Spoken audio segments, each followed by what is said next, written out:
Hello, you are watching Sorrow Lab. I am your host, Dr. Nobody, and welcome back to Jurassic Park. Yes, that's right, we are back. Finally. And some things have changed. So I'm going to tell you this first of all. Thank you guys so much for 100 subscribers. I'm now on like 113, 14 or something. So yeah, that's great.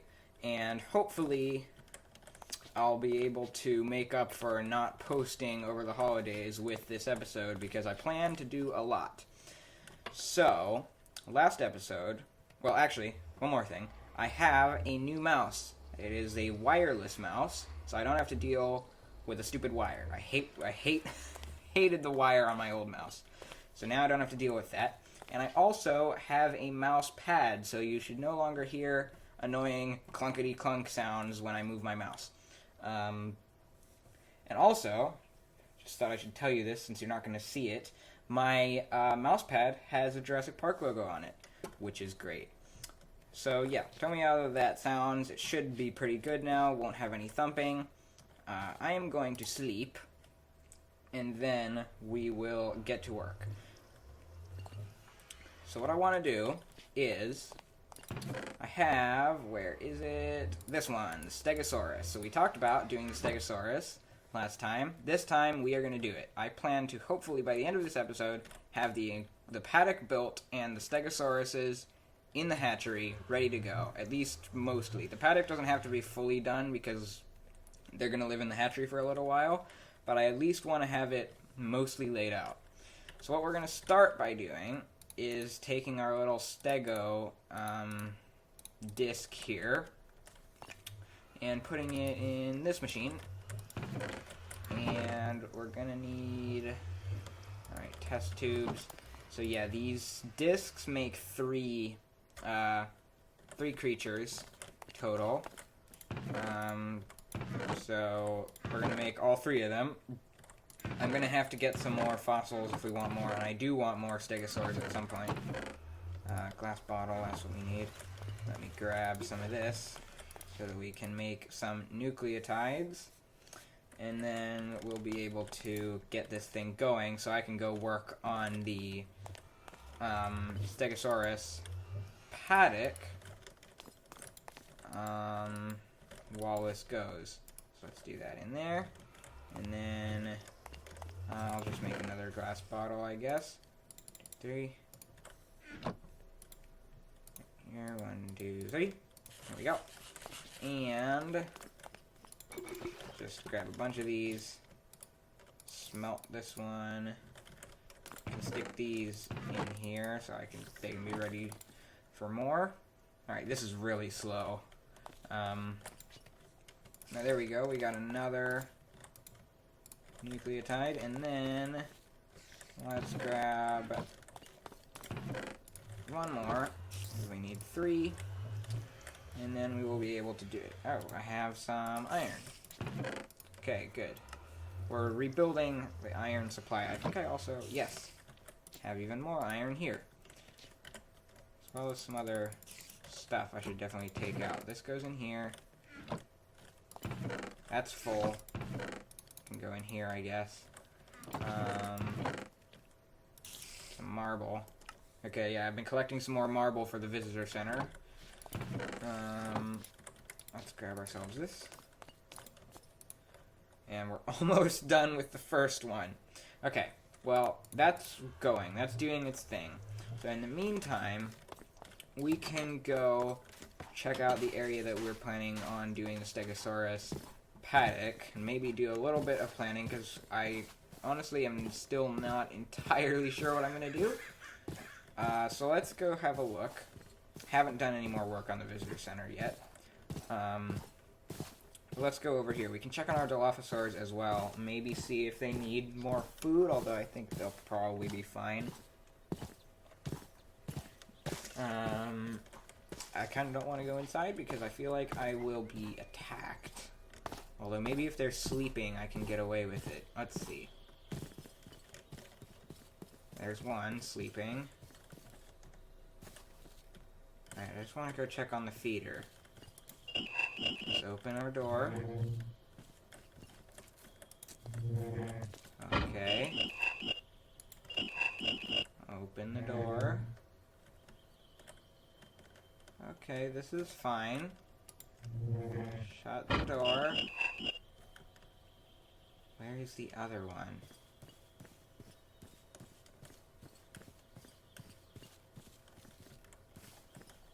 Oh. There. Okay. The other one is there. Let me just check this. Alright, we're still fine here. It looks like they've been killing the local wildlife as well, so they should be fine for now. And I'm going to get right the heck out of here now. But let's go look at where we're building the Stegosaurus.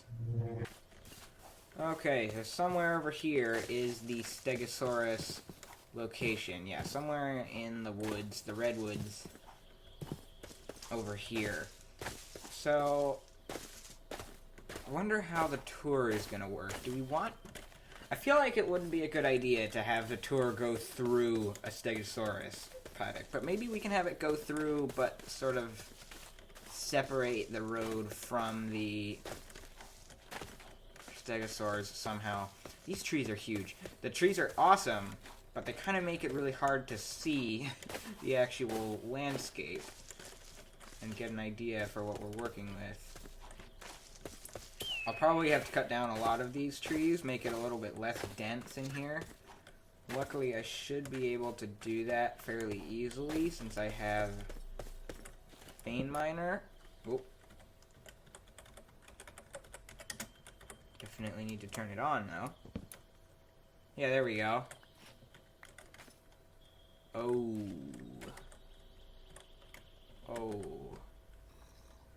Alright, well... apparently, it doesn't actually get rid of the whole tree. Bit of an issue there. Yeah, look at all this.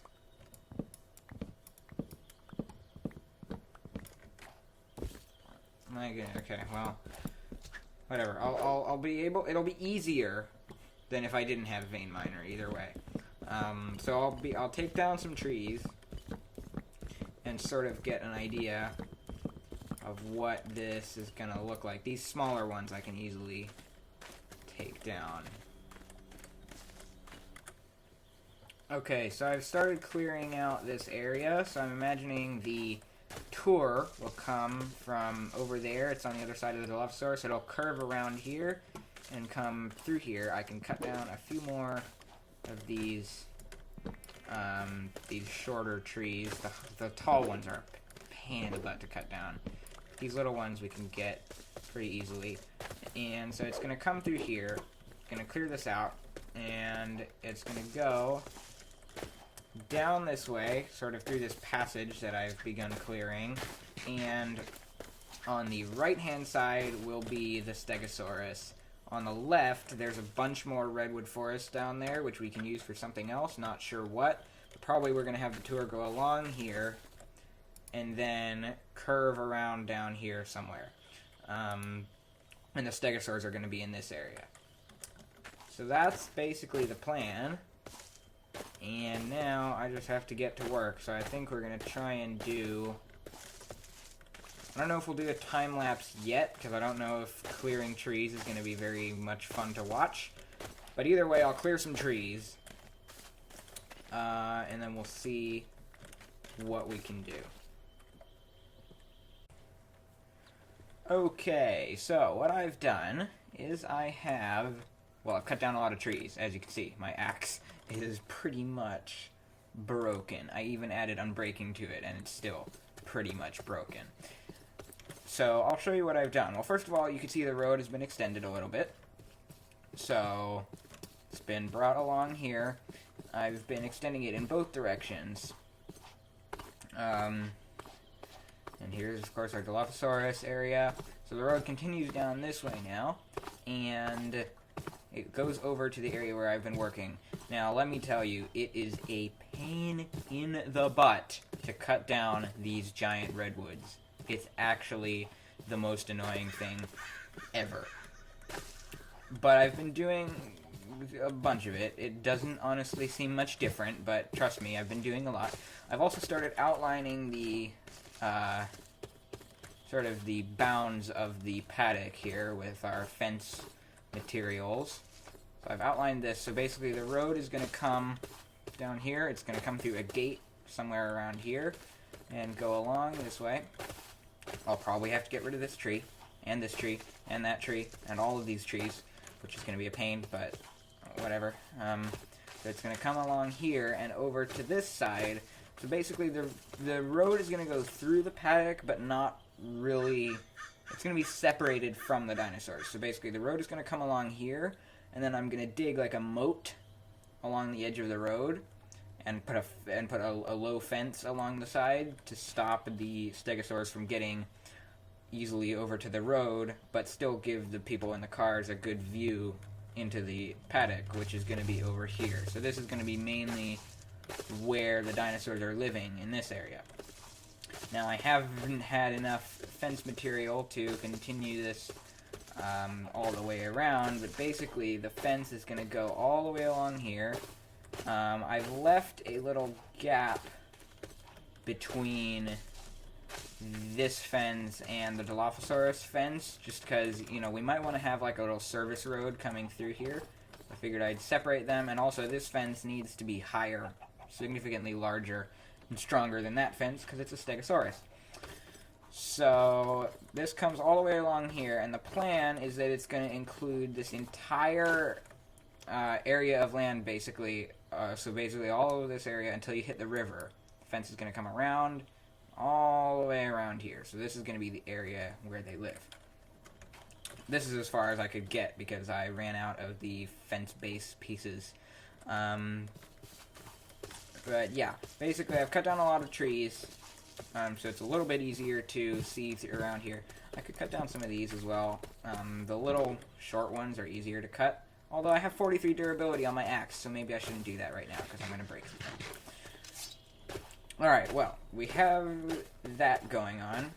I'm not actually convinced that the paddock will be finished by this episode, but we're definitely going to have Stegosauruses in the hatchery.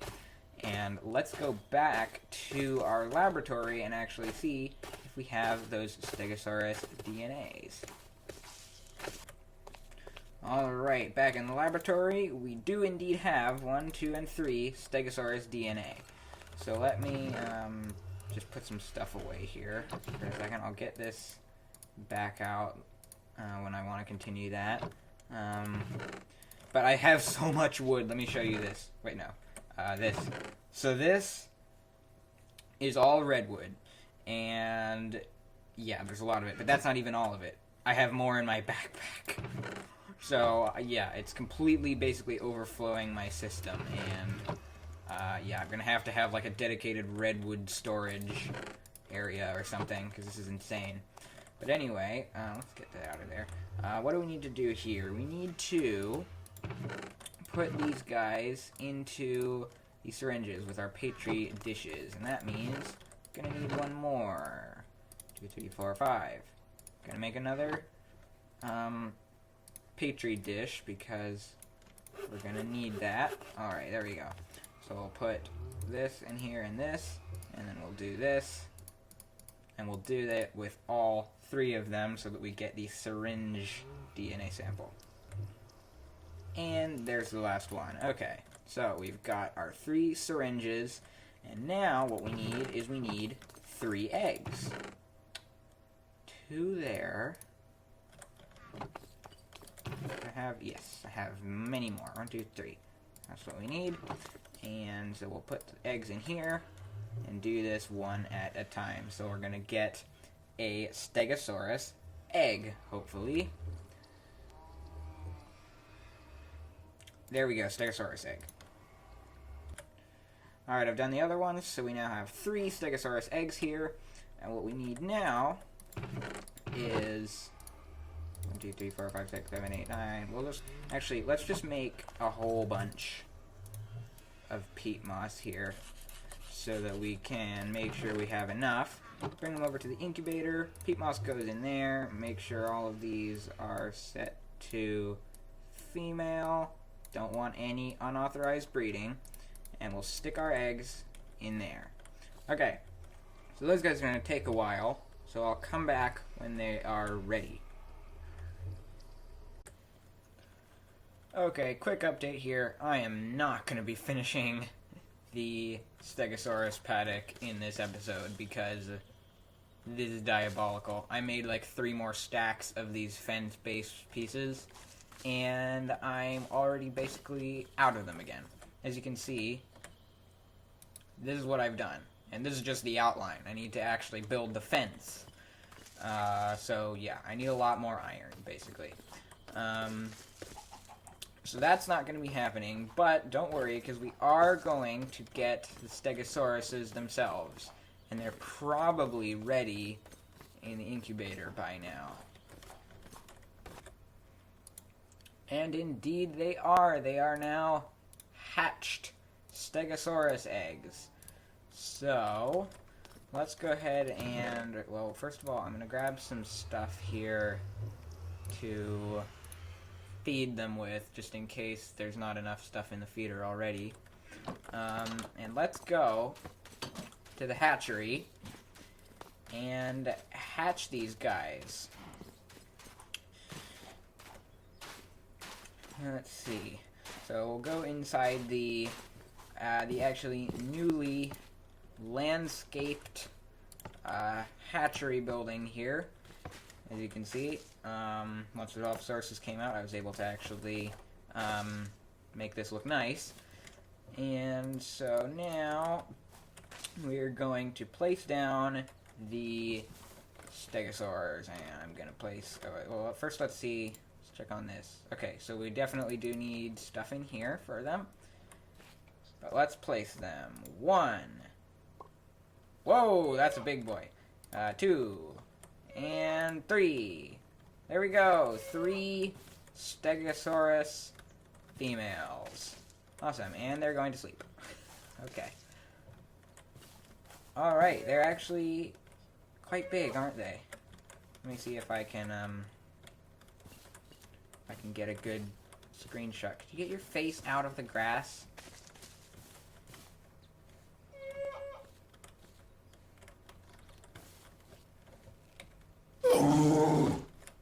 Hello.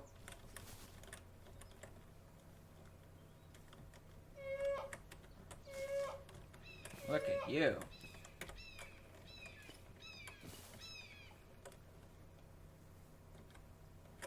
There, awesome. Okay, got a couple screenshots. So these guys, I think can't... Oh, this can't be this way, though, because they're going to get out. What was I thinking with all this? Yeah, that's not going to work. Okay. Yeah, I was a fool. Alright, well that's fine. For now, I'm just going to leave them in here. They have food, so they should be okay. But there's one more thing that I want to do before we end off the episode. I want to try to do this anyway.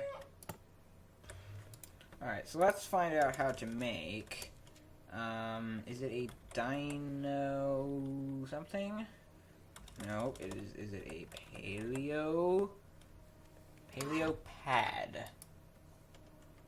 Alright, computer screen. Alright, let's make the computer screen first. So this, need this, need this, gonna need, where is the, oh, okay, here we go, this, okay, so, oh, we also need a circuit. Oh, and we also need one of these, and we need this. Okay, so hopefully this should allow us to, once we make it, it should allow us to check on the stats of our dinosaurs. Well, let's see. How do you make black concrete?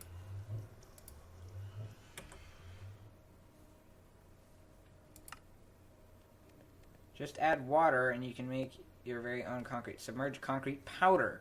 Okay. So how do you make concrete powder of the black variety? Black concrete powder. Black dye, sand, gravel. Okay, so sand, gravel. I probably don't have any ink sacks, do I? Alright. Time to go hunt some squid. There they are. Come here.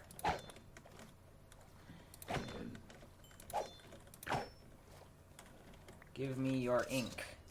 Did I get it? I think I got it. Let's see. That should be enough. Okay. Black concrete powder. Bang. Let's just make a bunch of it. Alright. And now we need to put it in water, I think. So let's go down to our little pond area over here so we can make some actual concrete. And we need, I think it was 8 of them surrounding the computer. So 2, 3, 5, 6, 7, 8. Alright, and it made black concrete. So now we can take this. That's 8 black concrete, and we can make our paleo thingy. Okay, so I believe it was this. Bang! Paleo pad! Alright. Let's see if we can use this to check on our stegosaurs here. This has actually changed. It used to be an InGen field guide. I think it was. It was like a book that you would use. But now it's this. The paleo pad. So let's see. Hey! Aha! Stegosaurus, infant female, diurnal, herbivorous. Health, hunger, thirst, all good. Age 0. Stegosaurus stunnups lived in late Jurassic North America. Truly gargantuan creature, Stegosaurus could reach up to 6 meters tall and 10 meters long. The plates on its back may have been for display, thermoregulation, or both. The spikes on the end of its tail are called thagomizers. The Stegosauruses are docile. Not sure about that pluralization. Stegosauruses are docile creatures unless provoked, quick to defend themselves or their young. Efficient in cycad ingestion, their digestive systems produce natural antidotes to cycad toxins. Really? Okay, that's interesting. Alright, but we have that, so that's cool. We can check on our dinosaurs that way. Now, I think that's where we're going to end this episode. Next episode, hopefully the paddock for these guys will be at least closer to complete. I'll try to get that done. But for now, until then, thank you for watching. Remember to like the video if you enjoyed it. Remember to wash your hands. My goodness. I've been Dr. Nobody. Goodbye.